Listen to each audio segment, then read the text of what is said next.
Age जसं different असतं, youngsters जे पैसे कमवतात त्या वयात त्यांच्या जबाबदाऱ्या कमी असतात, तेव्हा पैशाची मॅनेजमेंट ही वेगळ्या प्रकारे होते. त्या वयात आम्ही त्यांना हे शिकवतो की सेविंग्ज इम्पॉर्टंट आहे. तुम्ही भले थोड्या अमाऊंटपासून सुरुवात करा, स्टार्ट होणं हे इम्पॉर्टंट असतं. मी खूप बिहेवियरल फायनान्स फॉलो करते.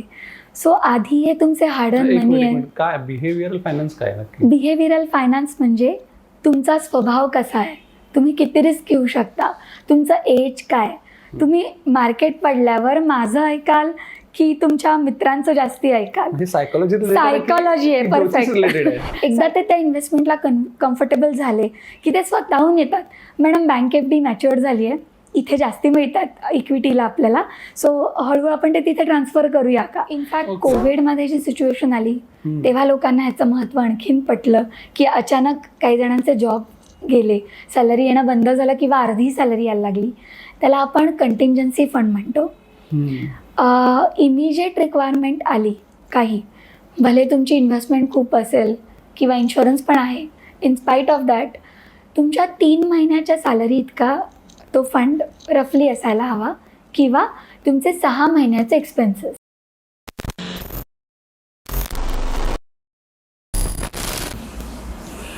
मित्रांनो नमस्कार, मी अभिषेक तुम्हा सगळ्यांचं स्वागत करतो ह्या नव्या कोऱ्या यूट्यूब चॅनलमध्ये. आमच्या यूट्यूब चॅनलचं नाव आहे आजूबाजू. काय आहे आजूबाजू? तर आजूबाजूवरती आहेत आजूबाजूच्या गोष्टी आपल्याच आजूबाजूच्या लोकांसोबत. म्हणजे आपण बिंग अ ह्युमन आपल्या अवतीभोवतीचं जे वातावरण आहे त्या वातावरणातल्या घटक, संस्कार ह्या सगळ्या गोष्टी शिकत शिकत मोठे होतो आणि त्यानुसार आपण ह्युमन म्हणून घडत जातो. तर आम्ही इथे अशाच गोष्टी तुमच्यापर्यंत घेऊन येणार आहोत. तर सुरुवात कुठून करायची? तर अगदी बेसिकपासून सुरुवात करायची. तर बेसिक गोष्टी कुठल्या? तर अन्न, वस्त्र, निवारा आणि सध्याच्या काळामध्ये इंटरनेटसुद्धा. पण ह्या सगळ्या गोष्टी मॅनेज करण्यासाठी पैसे लागतात. तर पैसा हा एक बेसिक घटक मला वाटला. आणि हे सगळं माझ्या डोक्यामध्ये कुठे आलं? तर ही एक छोटीशी गोष्ट आहे. माझा एक मित्र आहे, त्याचं नाव आहे सुखीराम. तो आज आपल्यासोबत आलेला आहे इथे. तर सुखीराम हा म्हणजे सुखीरामचं असं आहे ना, तो नेहमी सुखी असतो, पण जेव्हा त्याच्याकडचे पैसे संपतात ना तेव्हा तो दुःखी होतो आणि दरवेळेला तो रडत रडत माझ्याकडे येतो. तेव्हा त्याला मी सांगितलं की तुझ्या या दुःखाचं माझ्याकडे एक सोल्युशन आहे. तर ते सोल्युशनसाठी मी त्याला घेऊन आलेलो आहे माझ्या शाळेतल्या वर्गमैत्रिणीकडे. तिचं नाव आहे ऐश्वर्या आणि ऐश्वर्या आज माझ्यासोबत इथे माझ्या बाजूला बसलेली आहे. तर ऐश्वर्या कोण आहे? तर ऐश्वर्या ही एक फायनान्शियल ॲडवायझर आहे. आयडियल इन्व्हेस्टमेंटमध्ये ती सहसंचालक असून आज आयडियल इन्व्हेस्टमेंटचा असेट अंडर मॅनेजमेंट हा 200 करोडपेक्षा जास्त आहे आणि त्यांचे 3000हून अधिक संतुष्ट कस्टमर आहेत. राईट. सो म्हणून मी ठरवलं की सुखीरामला ऐश्वर्याकडे घेऊन जाऊया आणि तिला विचारूया की ह्याच्या बेसिक गोष्टीमधला जो फायनान्सचा फॅक्टर आहे तो नक्की काय आहे आणि तो कसा मॅनेज करायचा. म्हणजे फायनान्शियल ॲडवायझर हे सुद्धा एक करिअर असू शकतं. हे जेव्हा मला तिच्याशी मी भेटून बोललो तेव्हा मला कळलं आणि तिने मला काही गोष्टी सांगितल्या आणि मग मी विचार केला की हे जे तू मला सांगतेस ते आपण एका वेगळ्या मीडियम थ्रू अनेक लोकांपर्यंत आपल्याला पोहोचवता आलं तर. म्हणून मग मी सुखीरामला तिच्याकडे आणलं आणि आज आपण फायनान्स कसा मॅनेज करायचा हे ऐश्वर्याकडनं समजून घेणार आहोत. तर ऐश्वर्या, तुझं खूप खूप स्वागत. थँक्यू. ॲक्च्युली हे सगळं फॉर्मल इंट्रोडक्शन होतं. आता आपण मूळ विषयाला चालू करूया की ऐश्वर्या, फायनान्शियल ॲडवायझर हे तुझं प्रोफाईल आहे हे तू मला सांगितलंस तेव्हा मला पहिला प्रश्न पडला की फायनान्शियल ॲडवायझर म्हणजे काय? म्हणजे आपण जेव्हा आपल्याला हेल्थ इश्यूज होतात तेव्हा आपण डॉक्टरकडे जातो. आपल्याला शाळेमध्ये आपल्याला कुठल्या विषयाची शिकवणी लावायची असायची तेव्हा आपण क्लासेसना जायचो, शाळेत जाऊन शिकायचो. मग ॲडवाईस घ्यायला ती पण फायनान्सची आत्ता त्याची गरज का यायला लागली आहे? मला असं वाटतं अभिषेक, सर्वप्रथम हा कन्सेप्ट खूप छान आहे आणि हा खूप इम्पॉर्टंट आहे आणि तो खूप छान वेगळ्या प्रकारे आम्हाला इंट्रोड्यूस केलास, त्याबद्दल तुझं अभिनंदन. आणि मला हा जो तुझा प्रश्न आहे की ह्याचं महत्त्व काय, मला असं वाटतं की तुमचं प्रोफेशन कुठलंही असू दे, तुमचं शिक्षण, तुमचे बॅकग्राऊंड किंवा प्रोफेशन, पण तुम्ही जे कमवणार आहात ते पैसेच असतात. आणि म्हणून ते अल्टिमेटली तुमच्याकडे पैशाच्या स्वरूपातच येतात. म्हणून त्याची मॅनेजमेंट ही खूप इम्पॉर्टंट आहे. राईट. पण बघ, आता पैसे काही आपण आज कमवत नाही आहोत. मला असं वाटतं पैसा हा खूप आधी होता, आज आहे आणि पुढेही राहणार आहे. सो अशा बऱ्याचशा गोष्टी आहेत ज्या अनंत काळापर्यंत टिकणार आहेत. त्याच्यातली पैसा एक आहे. पण आत्ताच्या टायमाला मला असं वाटतं की कोणी कितीही पैसा कमवलेला ना, तर त्याच्यासाठी तो कमीच पडतो. कारण आज सगळ्या जाहिराती बसल्यात तुमच्याकडचा पैसा ओरबडायला. सो म्हणून माझ्याकडे असे बरेच जण, म्हणजे माझ्या हा चर्चेचा नेहमी टॉपिक असतो की फायनान्स येणारा मॅनेज करणं खूप महत्त्वाचं आहे. आता पहिलं म्हणजे एक 15-20 वर्षा अलीकडे आपण बघितलं तर आपल्याला काही सिलेक्टिव्ह टूल्स होते, जसं FD असेल, सोनं असेल, त्यांच्यामध्ये पैसा इन्व्हेस्ट केला की लोक निश्चिंत व्हायची. पण आता ते टूल्स बदलले आहेत का? किंवा आत्ता ह्या आपल्या वर्तमानामध्ये जर आपल्याला भविष्य काळासाठी काही तरतूद करायची असतील तर मग आपल्याला कशा दृष्टिकोनातून विचार केला पाहिजे? मग त्याच्यासाठी आत्ता कुठले टूल्स अवेलेबल आहेत आणि ते कसे पुढे उपयोगात पडतील हे जरा स्पष्ट कर. ठीक आहे, आपण सुरुवात करूया परत या प्रश्नापासून की गरज का आहे. I come back to that. Age जसं डिफरंट असतं, यंगस्टर्स जे पैसे कमवतात त्या वयात त्यांच्या जबाबदाऱ्या कमी असतात, तेव्हा पैशाची मॅनेजमेंट ही वेगळ्या प्रकारे होते. त्या वयात आम्ही त्यांना हे शिकवतो की सेविंग्ज इम्पॉर्टंट आहे. तुम्ही भले थोड्या अमाऊंटपासून सुरुवात करा, स्टार्ट होणं हे इम्पॉर्टंट असतं आणि ते इन्व्हेस्ट करून त्यांच्याकडे रिटायरमेंटपर्यंत वेळ खूप असतो. आणि त्यामुळे कंपाऊंडिंगचं बेनिफिट, जसं तू आता म्हणालास की लेटेस्ट काय आहे, तर आता सध्या म्युच्युअल फंड किंवा हे प्रोडक्ट्स का इतके चालतात, SIP, कारण त्याला कंपाऊंडिंगचं बेनिफिट आहे. सो तुम्ही यंग स्टार्ट करा. जर तुम्ही लवकर सुरुवात केली तर रिटायरमेंटपर्यंत हे कंपाऊंडिंगचं बेनिफिट तुम्ही घेऊ शकता आणि आपलं एक वेल्थ क्रिएट करू शकता. तसंच जसं मग तू म्हणशील की फक्त यंगस्टर्सनाच गरज आहे का, तर असं नाही. जर तुमचं वय झालं आहे, रिटायरमेंटची केस आहे, हातात रिटायर होताना काही कॉर्पस जमलेला आहे, तर त्याचंही मॅनेजमेंट इतकीच इम्पॉर्टंट असते, कारण त्यानंतर तुमचं इन्कम हे बंद पडणार असतं.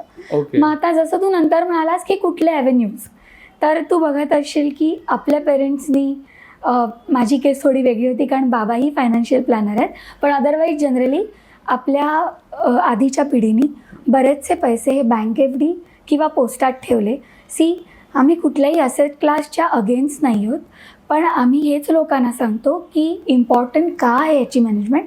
तर इन्फ्लेशन हा एक महागाईचा राक्षस आपल्याबरोबर कायम असणार आहे. त्याला ॲक्सेप्ट करून, त्याला ओव्हरकम करून, त्याच्यावरती जर आपण काही रिटर्न्स मिळवू शकलो, म्हणजे आपण बँक FDमध्ये जर 6.5 ते 7.5% रफली मिळवणार असू आणि महागाई जर ऑलमोस्ट पॅरलच जाते, तर आपल्याला असं काहीतरी केलं पाहिजे किंवा अशा ॲव्हेन्यूजला ऑप्ट केलं पाहिजे इन्व्हेस्टमेंटसाठी जे आपल्याला इन्फ्लेशनला, रेट ऑफ इन्फ्लेशनला मात करायला हेल्प करतील. राईट. म्हणजे आता तू जे थोडक्यात सांगितलं ना, ते मला माझ्या फायनान्शियल ॲडवायझरने सांगितलेलं. तर माझी फायनान्शियल ॲडवायझर ऑफकोर्स माझी बायको आहे. तर तेव्हा मी एकदा तिला विचारलेलं की काय म्हणजे बेसिकली काय कन्सिडर करायला पाहिजे. सो शी सेड की पतीला कन्सिडर करणं खूप इम्पॉर्टंट आहे. म्हणजे पती म्हणजे तिच्या भाषेत नवरा नाही, पती म्हणजे P for purpose, A for I guess तिने मला सांगितलेलं की एज, T फॉर टूल्स, म्हणजे कुठले टूल्स, आणि I फॉर तुमचं इन्कम काय आहे. ओके. सो ह्या सगळ्या गोष्टी दॅट स्टँड्स फॉर पती for her when you consider investment. Correct. तर आता तू तेच सगळं सांगितलं. तर आता ह्या सगळ्या गोष्टी तू वेगवेगळ्या डिस्क्राईब करणं सोप्या भाषेमध्ये की पर्पज कसा फाइंड आउट करायचा. म्हणजे आता कसं आहे ना की मी बऱ्याचदा बघतो की तुझं म्हणालीस की एज ग्रुप किंवा आजकाल लोकांना ट्रॅव्हल करायचं असतं, एक्सप्लोर करायचं असतं. सो त्याच्यासाठी सुद्धा लोक वेगळ्या प्रकारची इन्व्हेस्टमेंट करतात, ती ग्रो करतात. सो हा त्यांचा वेगळा पर्पज असू शकतो. हा लॉंग टर्म नाही झाला, हा शॉर्ट टर्म झाला. ओके. त्याच्यानंतर त्याच्यासाठी कुठलं टूल अवेलेबल आहे, कुठल्या वयामध्ये किंवा कुठल्या ड्युरेशनसाठी, आणि त्याच्यासाठी इन्कमचा कितवा पार्ट. सो ह्या सगळ्या गोष्टी वेगवेगळ्या ज्या आहेत त्या कशा समजायच्या. म्हणजे पहिल्यांदा आपलं इन्कम तर लक्षात घेणं खूप महत्त्वाचं आहे, कारण आता आपण कुठल्या एका सर्टन इन्कम ग्रुपला टार्गेट करत नाही आहोत, हे सगळ्यांसाठी ओपन आहे. तर मग आपलं उत्पन्न लक्षात घेऊन मग त्याच्यानुसार ह्या सगळ्या टूल्सना कसं विचारात घेतलं पाहिजे. आपण थोडंसं पर्पजबद्दल बोलूया. खूप चांगला पॉईंट आहे. आम्ही नेहमीच लोकांना सांगतो की आत्ता जर तू एक मोबाईलवर एखादा ॲप डाउनलोड केलंस, you can immediately start with your investment. मग ॲडवायझर का?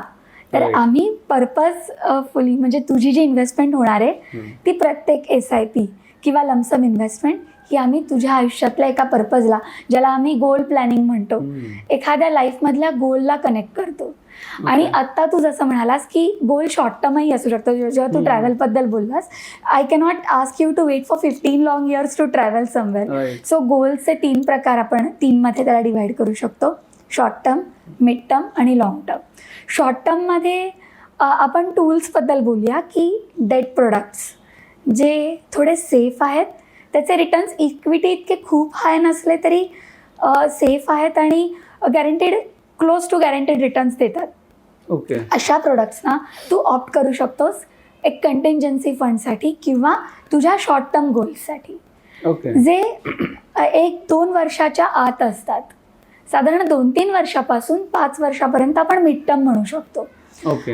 म्युच्युअल फंडमध्ये एक हायब्रिड प्रोडक्ट आहे ज्याच्यामध्ये डेट आणि इक्विटीचं कॉम्बिनेशन असतं. खूप छान आपण हायब्रिड प्रोडक्टचा उपयोग करू शकतो तुझ्या मिड टर्म गोल्ससाठी. आणि जे लॉंग टर्म गोल्स आहेत म्हणजे 15-20 इयर्स और anything more than 10-12 years, for example your kids marriage, your own retirement और buying a home if you start early can be fulfilled. Will categorise it as long term goals.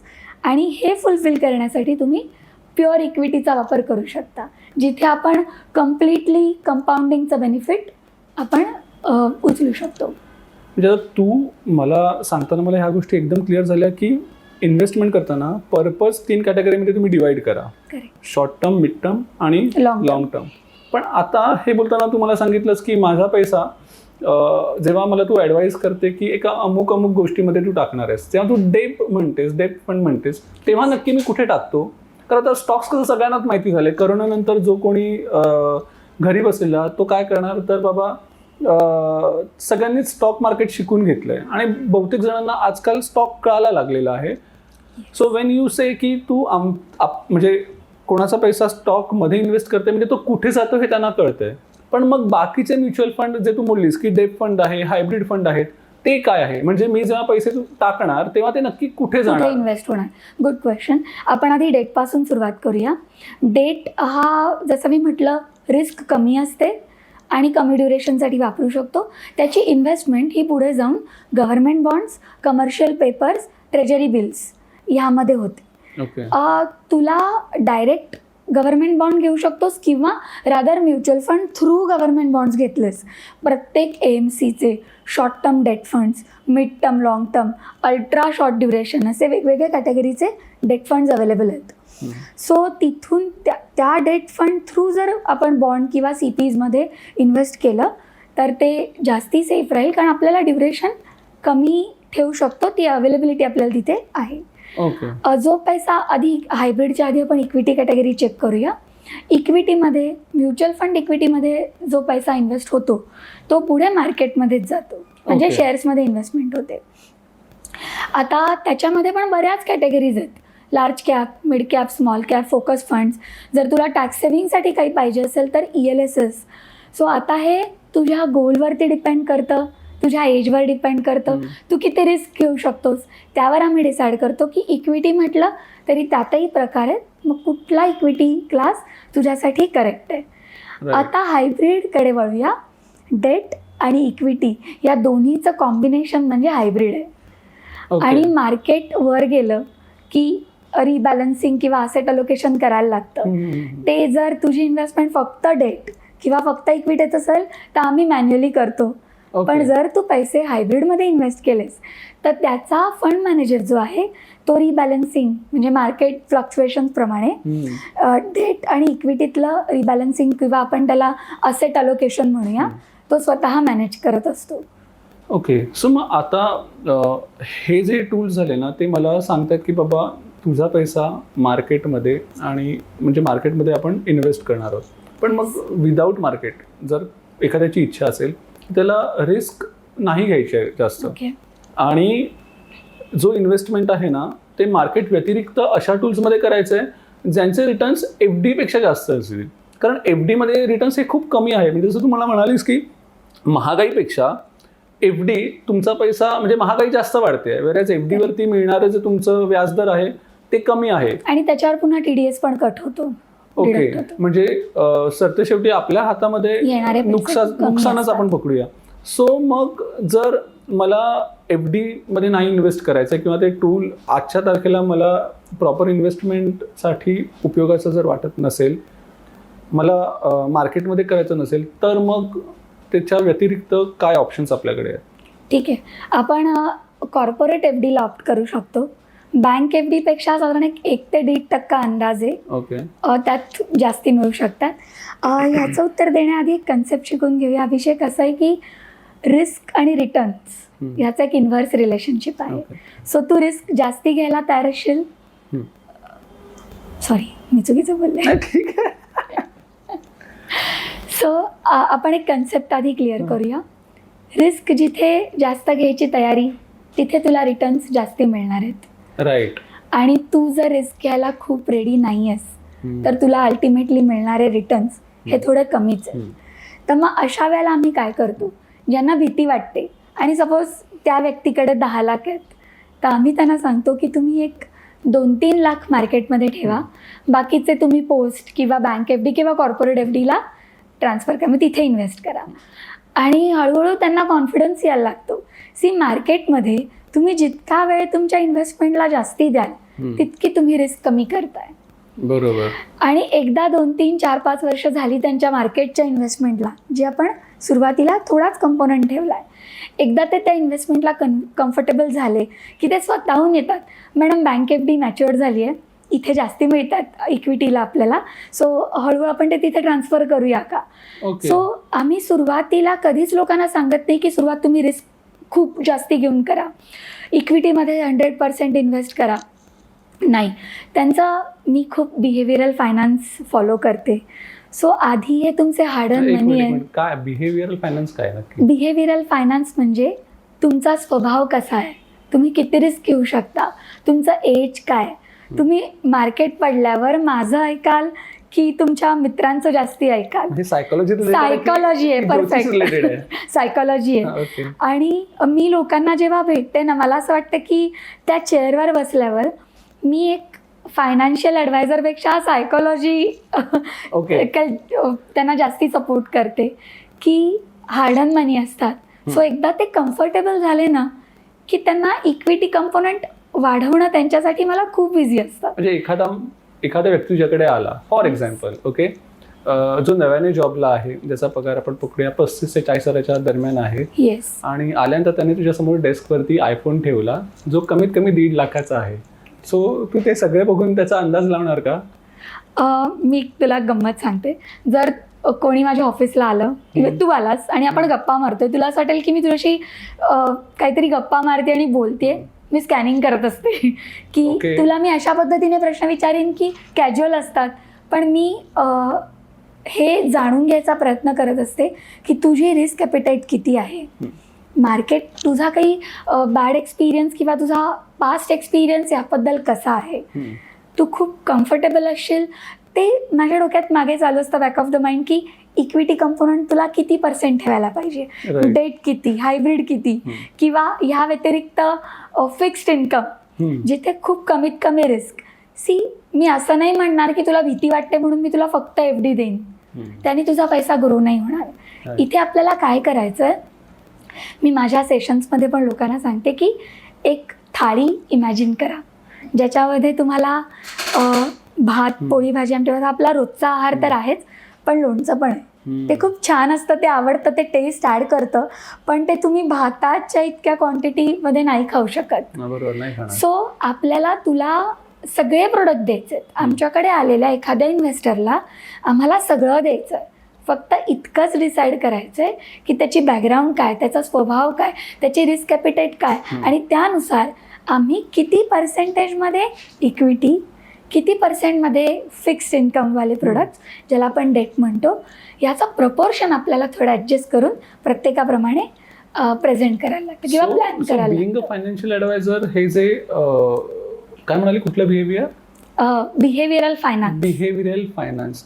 So हे त्या financial ॲडवायझरला माहिती असणं आणि त्याच्यातनं त्या व्यक्तीसाठी advice करणं हे खूप उपयोगाचं ठरतं. हे मी तुला का विचारलं, कारण पहिला प्रश्न मी तुला केलेला की फायनान्शियल ॲडवायझरची गरज काय लागते. करेक्ट. सो जर आपण ह्या अनुषंगाने बघितलं की बघा, एक व्यक्ती म्हणून आपल्याबद्दलचं एक पर्स्पेक्टिव्ह असतं, आपल्याबद्दलचं मत असतं. पण फायनान्सच्या बाबतीत जर कोणीतरी तुम्हाला एका वेगळ्या पर्स्पेक्टिव्हने अनालाइज केलं आणि जर तुम्हाला काय योग्य आहे ते त्याच्या एक्सपर्टीजनुसार जर सांगितलं तर ते तुम्हाला जास्त बेनिफिट देणार असतं. आणि हा जो रोल आहे ना तो माझ्या मते फायनान्शियल ॲडवायझर करतो. राईट. खूप हे माझं विश्लेषण आहे. Yes Abhishek, you are right. आणि अजून एक म्हणजे जर हे नाही केलं गेलं तर तुम्ही तुमच्या नॉलेज सोबत इमोशन्स मिक्स करता. आणि बरेचदा असं होतं की मार्केटने इतके रिटर्न्स दिले आणि इमोशन्समुळे तुम्ही फक्त एवढाच इथपर्यंतच पोचू शकलात आणि एवढे तुम्ही मिस केलेत. सो आमचं काम हेच असतं की इमोशन्सला मिक्स करू नका तुमच्या फायनान्शियल प्लॅन बनवताना किंवा फायनान्शियल डिसिजन्स घेताना.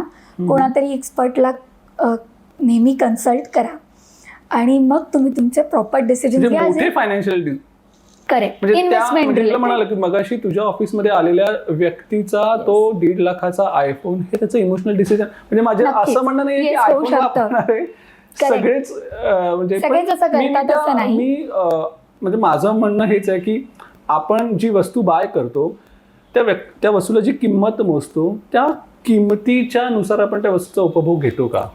आणि मी हे स्वतः हे करत नाही. म्हणजे मी इमोशनला बळी पडून बऱ्याचशा वस्तू बाय करतो. एक मजा सांगते तुला. आमच्याकडे कधीतरी असाही अनुभव येतो की अभिषेक त्याला पगार फक्त 30,000 आहे आणि तो तरी पण एक 5 ते 10 हजाराची SIP सुरू करतोय. आणि लास्ट वीकच माझ्याकडे अशी केस आलेली, पगार 1.5 लाख आहे, अनमॅरिड, व्हेरी यंग बॉय.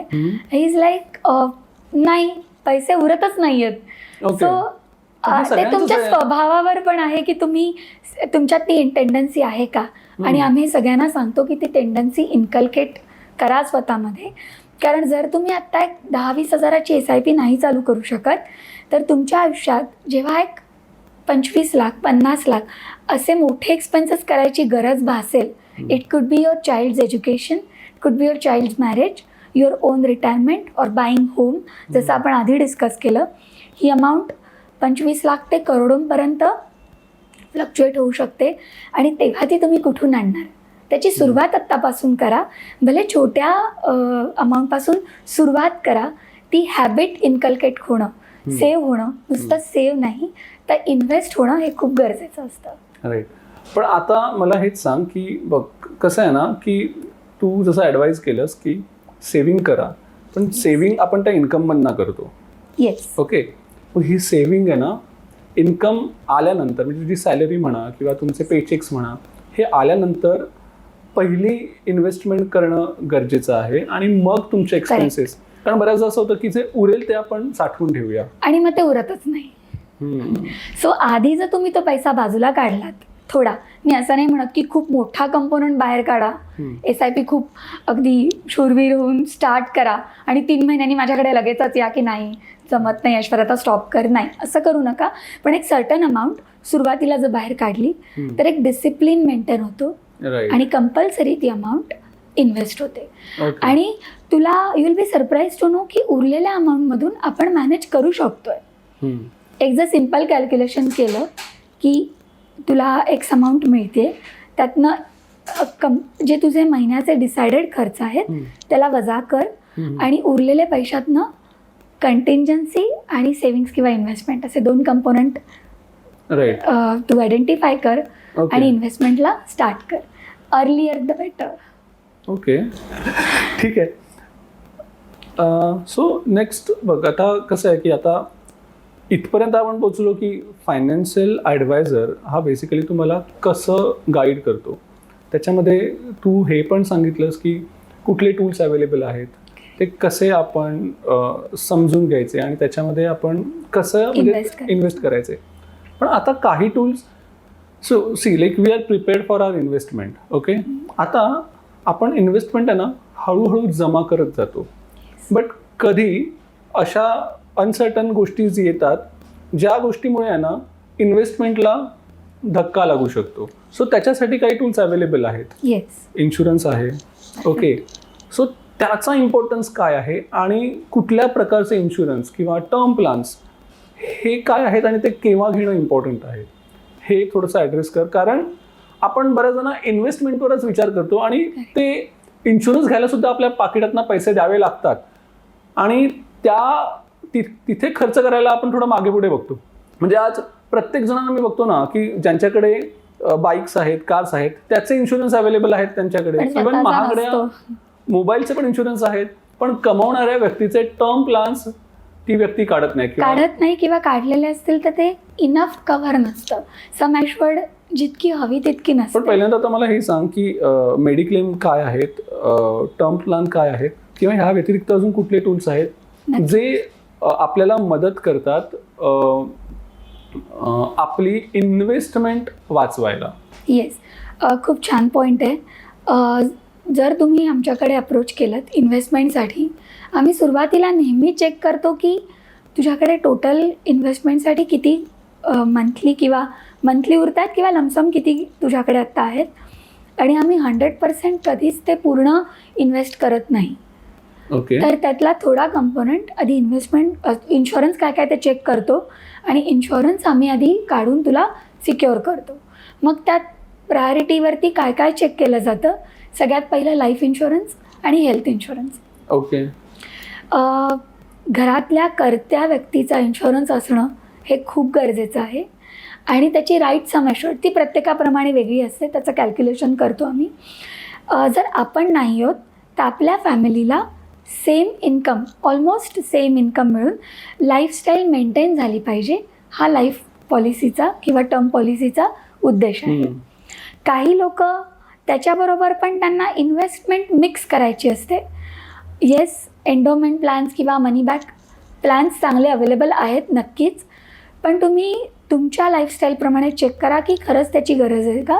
कारण जेव्हा गॅरंटेड रिटर्न्स म्हणतात तेव्हा ते परत 6% आणि 7%च्या मध्येच असतात. ओके.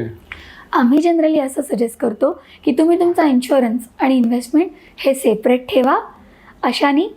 कारण तुला जर इन्शुरन्ससोबत इंटरेस्ट मिळणार असेल तर प्रीमियमही वाढतो.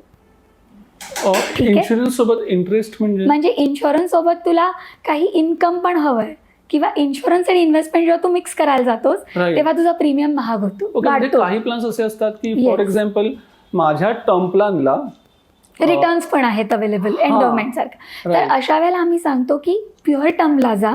Of course it differs with case to case. एक जनरल रूल की तुम्ही टर्म प्लॅन घ्या आणि जितके पैसे एक्स्ट्रा तुम्ही भरणार होता तेच जर इन्व्हेस्ट केलेत तर कंपाऊंडिंग बेनिफिटमध्ये जास्त वाढतील विथ द इक्वल टर्म. दुसरं जसं तू म्हणालास हेल्थ इन्शुरन्स, तर हेल्थ इन्शुरन्स हे तितकाच महत्त्वाचा आहे. तुम्ही इंडिव्हिज्युअली ऑप्ट करू शकता किंवा तुम्ही फॅमिली फ्लोटरला जाऊ शकता जिथे तू तुझी पूर्ण फॅमिली कव्हर करतोयस. आता हे का घ्यायचं, आपण जसं मी मगाशी म्हटलं तू नवीन आलास, अप्रोच केलंस मला, मी तुझे गोल्स आयडेंटिफाय केले. आमच्याकडे गोल सिस्टीम आहे, गोल प्लॅनिंग सिस्टीम. तिथे पूर्ण तुझी इन्व्हेस्टमेंट दिसते, लाईफ गोल्स दिसतात.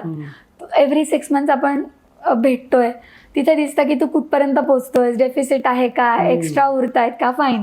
आणि मध्येच काहीतरी अनफोर्सिन इव्हेंट जर झाला तर तू ह्यातनंच माझ्याकडून रिडम्पशन मागणार, तर तुझं गोल प्लॅनिंग पूर्ण डिस्टर्ब होतं. आणि हेच जर तू नॉमिनल पे करून, insurance is nothing but risk transfer, ठीक आहे, जर तू ते जर ऑप्ट केलं असशील तर इन केस काही अनफोर्सिन इव्हेंट्स आले तर insurance will take care of it. Right. मग हेल्थ असू दे, लाईफ असू दे, personal accident again a very good option. खूपच नॉमिनल त्याचा प्रीमियम असतो आणि इनफॅक्ट PAचा म्हणजे पर्सनल ॲक्सिडेंट पॉलिसीचा प्रीमियम हा एजनुसार वाढतही नाही. ओके. तो सम ॲश्युअर्डनुसार वाढतो. सो हा एक खूप छान ऑप्शन आहे की तुम्ही इन केस काही ॲक्सिडेंट कोणाला झाला कोणाचा तर हॉस्पिटलाइज्ड आहात, इन केस तुम्ही बेडरिडन आहात फॉर फ्यू मंथ्स, अशाही पॉलिसीज आहेत PA पॉलिसीज जे तुम्हाला मंथली किंवा वीकली इन्कम देतं. पर्सनल ॲक्सिडेंट पॉलिसीज म्हणजेच तुझा मेडिक्लेम नाही का? मेडिक्लेममध्ये कुठलाही आजार कन्सिडर होतो. ओके. कुठलाही आजार झालाय, डिसीज झालाय आणि म्हणून तू ॲडमिट झालायस, तर हे हेल्थ इन्शुरन्स कव्हर करेल. ॲक्सिडेंट बेनिफिट हे PA पॉलिसीत असतं. पर्सनल ॲक्सिडेंटसाठी सेपरेट पण म्हणजे पॉलिसी, आपण मेडिक्लेम घेतो त्याच्यामध्येही हे हे कव्हर होऊच शकतं. Okay. प्लस याच्यात एक्स्ट्रा बेनिफिट्स आहेत. ओके. सो म्हणजे आता उदाहरणार्थ मी उद्या प्रवासाला जात असेल, तिकडे माझी हेल्थ पॉलिसी आहे ही मला सपोर्ट नाही करणार, सो तिकडे बाहेर ट्रॅव्हल इन्शुरन्स असतो. ओके. ती एक परत वेगळी कॅटेगरी आहे. तू प्रवास करतोयस तर ट्रॅव्हल इन्शुरन्स तू फक्त, कारण बाकीच्या पॉलिसीज एक वर्षाच्या टेन्युअर्स असतात. लाईफ टर्म पॉलिसीचं खूप 15, 20, 25 वर्ष चालते. ट्रॅव्हल इन्शुरन्स तू फक्त ट्रॅव्हल करतोयस तेवढाच पुरतं लिमिटेड पिरियडसाठी घेऊ शकतोस. बरोबर. त्यामध्ये मग बरेच वेगवेगळे बेनिफिट्स आहेत की health, burglary, loss of baggage, तुझं फ्लाईट डिले झालं, ती एक परत वेगळी कॅटेगरी आहे आणि ते ट्रॅव्हल करताना ऑप्ट पण केली हे गेली पाहिजे. सगळं का बोलतोय आपण माहितीये का, कारण ती जी काही मी इन्व्हेस्टमेंट करणार Correct. आहे तिला कुठेही डॅमेज धक्का नको बसायला. म्हणजे साधं माझ्या एका ओळखीच्या व्यक्तीबाबतचा हा अनुभव आहे की ट्रॅव्हल करत असताना त्यांच्याकडे ट्रॅव्हल इन्शुरन्स नसल्यामुळे त्यांना जे काही प्रॉब्लेम्स बाहेरगावी फेस करावे लागले ते फक्त मानसिक नव्हते तर फायनान्शियल सुद्धा होते. Correct. आणि त्याच्यामुळे तो फायनान्शियल डॅमेज एवढा प्रचंड होता की त्यांच्या इन्व्हेस्टमेंटचा धक्का काही भाग त्याच्यातनं कॉम्प्रोमाइज करावा लागला. आणि if it is an international travel तर डॉलर्समध्ये तर ते आणखीनच एक्सपेन्सिव्ह जातात. राईट. बरोबर. सो आत्ताच्या ह्या आपल्या लाईफस्टाईलमध्ये इन्शुरन्स घेणं तुमचा इन्व्हेस्टमेंट सेव्ह करण्यासाठी हे खूप इम्पॉर्टंट गोष्ट खूप आहे. इम्पॉर्टंट आहे. एक इन्शुरन्समध्ये क्रिटिकल इलनेस हा पण एक इम्पॉर्टंट पार्ट आहे. आपण डिस्कस केला पाहिजे असं मला वाटतं की काही क्रिटिकल इलनेसेस, कॅन्सर म्हणा किंवा असे इलनेस जे डायग्नोज झाल्यानंतर खूप मोठा खर्च एकदम येऊ शकतो. राईट. आता हेल्थ इन्शुरन्स आणि क्रिटिकलमध्ये असा फरक आहे मेजर की ॲक्च्युअल तुझं जे बिल होतं आहे हॉस्पिटलचं तेवढेच तुम्हाला पैसे दिले जातात if it is a health insurance. Critical इलनेसमध्ये अपॉन डायग्नोसिस तुला जितकी सम एश्युर्ड आहे ती इमिजिएटली दिली जाते. ओके. सो आणि आजकाल ॲक्च्युली अनफॉर्च्युनेटली क्रिटिकल इलनेसचं प्रमाण खूप वाढलं आहे. सो तुम्ही तो रायडर म्हणून पण घेऊ शकता. टर्म पॉलिसी किंवा हेल्थ पॉलिसी बरोबर क्रिटिकल तुम्ही ॲड करून ॲज अ रायडर जर ऑप्ट करू शकलात तर it will take care of all your unforeseen events I feel. So investment yes, ती म्हणजे सेव्हिंगला इन्व्हेस्ट करणं, त्या इन्व्हेस्टमेंटला सिक्युअर करण्यासाठी टर्म प्लॅन, इन्शुरन्स प्लॅन्स घेणं, ह्याच्यासोबतच अजून एक गोष्ट आहे ती म्हणजे लिक्विड कॅश किंवा आपल्या घरामध्ये बँकेमध्ये एक अशा प्रकारे कॅशचा साठा करून ठेवणं जे आपल्याला वेळेप्रसंगी उपयोगात येईल. मग फंक्शन असेल किंवा काही कशासाठी.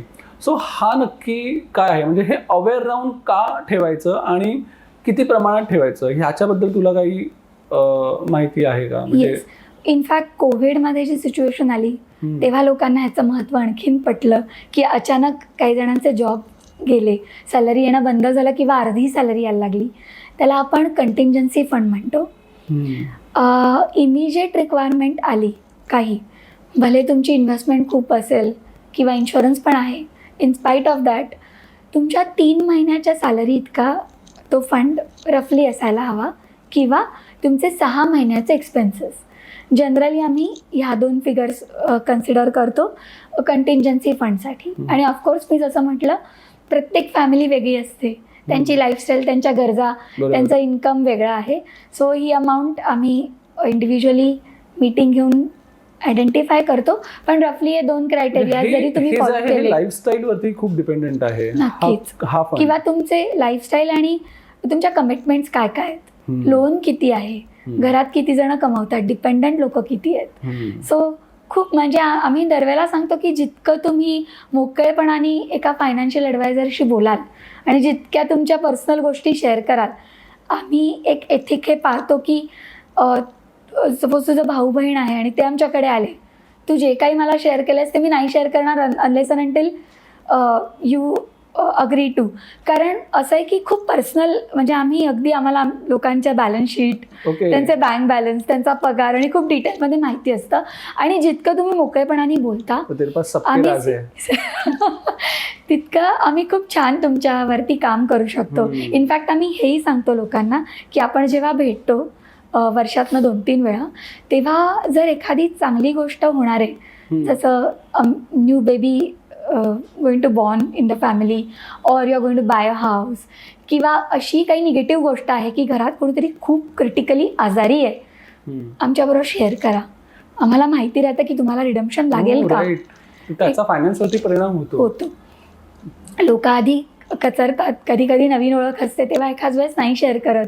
We make them feel comfortable. आम्ही मुद्दामून त्यांना त्रास देऊन इन्फॉर्मेशन नाही काढत, थोडा वेळ जाऊ देतो.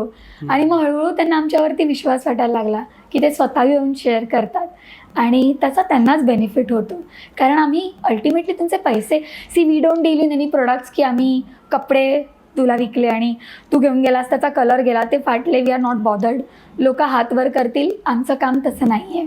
तुझे हार्ड अर्न मनी आमच्याकडे असतात आणि ते खूप जबाबदारीचं काम आहे. आणि त्यासाठी एक आपल्यातला बॉन्ड जितका स्ट्रॉंग असेल, जितका आपण क्लिअर गोष्टी शेअर करू. जसं तुला मी सांगते की ॲज अन इन्व्हेस्टर तू आमच्याकडे आलास तर शेअर कर, तसं आम्ही लोकांना खूप क्लॅरिटी द्यायचा प्रयत्न करतो की आम्ही गॅरंटेड नाही देत की 10 वर्ष इन्व्हेस्टमेंट कर, इतके तर होणारच, इतक्या दिवसात तुझे डबल करतो, नाही.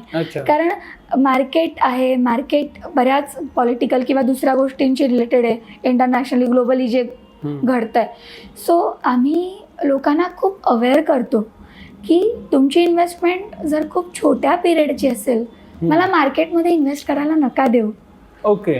तुम्ही थोडा जास्त टेन्युअर असेल ते पैसे मला द्या जे मी म्युच्युअल फंडमध्ये ठेवीन.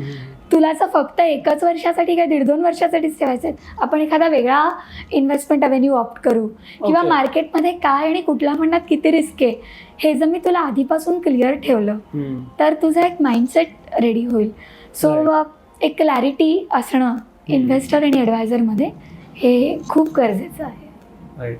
सो म्हणजे आता हे जे तू सांगितलं की इन्व्हेस्टमेंट आपण कव्हर केलं, त्याच्यानंतर त्या इन्व्हेस्टमेंटला डॅमेजपासून वाचणं, त्याच्यानंतर इमर्जन्सी फंड जवळ असणं. सो ह्या सगळ्या गोष्टी आहेत ज्या कॉन्शियसली विचार करून त्याच्यावरती आपण डिसिजन घेणं खूप महत्त्वाचं आहे. आणि मला असं वाटतं की त्या एका गोष्टीसाठी फायनान्शियल ॲडवायझर हा खरंच खूप इम्पॉर्टंट आहे आजच्या लाईफस्टाईलला धरून. पण ठीक आहे, आता बिईंग युअर क्लायंट, जेव्हा मी एखादी सर्व्हिस घेतो, okay, so I of course pay for that service. So when I go to financial adviser, इथे काय सिस्टीम आहे, म्हणजे what if I can't afford financial adviser? इथे 2 प्रकारे काम होऊ शकतं. काही ॲडवायझर्स फक्त ॲडवायझरी करतात, जे सपोज तुझ्याकडे 1 CR आहे, त्याचं मी प्लॅनिंग केलं, माझ्या थ्रू इन्व्हेस्टमेंट नाही होणार आणि तुझ्याकडून मी त्याच्यासाठी चार्जेस घेतले आणि then you can do it yourself, or you can approach any other agent. आम्ही काय करतो, आम्ही ॲडवायझरी फी चार्ज करत नाही. फायनान्शियल प्लॅन आम्ही फ्री ऑफ कॉस्ट बनवतो. फ्री? येस. आणि इन्व्हेस्टमेंट आमच्या थ्रू जनरली होते. सो तिथून जे आम्हाला बेनिफिट मिळते किंवा कमिशन आहे, we are happy with that. So दोन्ही प्रकारे होऊ शकतं किंवा कॉम्बिनेशनमध्ये पण होऊ शकतं. आणि वेगवेगळे ॲडवायझरी त्यांचं सर्टिफिकेट कसं आहे, त्यांचे लायसन्सेस कसे आहेत, त्याप्रमाणे हे डिसाईड करतात. So this is what we follow. Okay, म्हणजे ग्रेट. सो म्हणजे इथे खरंच ही गोष्ट तुझी क्लिअर केलीस की फायनान्शियल ॲडवायझर हे कशा प्रकारे इवन त्यांचा काम करू शकतात. सो दॅट इज फॉर्मॅट काय असू शकतो. बरोबर. सो ठीक आहे, ह्या गोष्टी खूप चांगल्या प्रकारे क्लिअर झाल्या. आणि मला असं वाटतं की ज्या बेसिक गोष्टींसाठी मी सुखीरामला तुझ्याकडे घेऊन आलेलो त्या गोष्टी म्हणजे पैसा जो आपण आजकाल सगळेच जण कमवतात, त्याच्यामुळे येणारा पैसा त्याची योग्य प्रकारे मॅनेजमेंट कशी करायची, तो सेव्ह कसा करायचा, सेव्हिंगला इन्व्हेस्ट कसं करायचं, इन्व्हेस्टमेंटला डॅमेज होण्यापासून थांबवणं ते किती इम्पॉर्टंट आहे, प्लस लिक्विड फंड आपल्याकडे कशा प्रकारे आपण ठेवायचा आणि even how financial adviser work, yes या सगळ्या गोष्टी तू सांगितल्यास आणि होपफुली त्या आपल्या त्या साईड बसणाऱ्या प्रेक्षकांना पण आवडल्या असतील. तर आजच्या पुरतं आपण हे डिस्कशन इथेच थांबूया. एका वेगळ्या फायनान्शियल विषयावरती आपण पुन्हा भेटूया. आणि नक्कीच. तू इथे आल्याबद्दल मनापासून धन्यवाद. थँक्यू.